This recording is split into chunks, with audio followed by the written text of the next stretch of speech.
14-16 май дар натиҷаи боронҳо, омадани сел ба деҳаҳои Хӯросон, истиқлоли ҷамъияти деҳоти ба номи Неъматулло Асадулло ва 18-ум анҷумани ҳизби ҷамъияти деҳоти ба номи Садриддин Айнии ноҳияи Хӯросон манзилҳои истиқоматӣ, заминҳои кишоварзӣ ва ғайрикишоварзӣ зери дой ва гил монданд.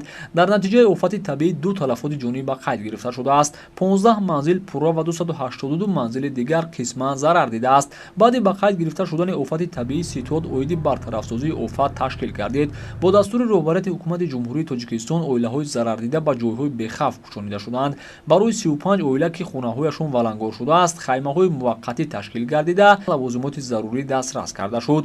Бо ибтикори Кумитаи дин, танзими анъана ва ҷашну маросими назди ҳукумати ҷумҳурии Тоҷикистон барои оилаҳои аз офат зарардида кӯмак ба маврид дастрас шуд. Лозим ба таъкид аст ки ба оилаҳои дар хаймаҳо ҷойгир карда шуда орд, шакар, равған, гилем, курпаву болопӯш ва болиш дар шароите ки зарардидагон ба он эҳтиёҷ доштанд кӯмак карда шуд.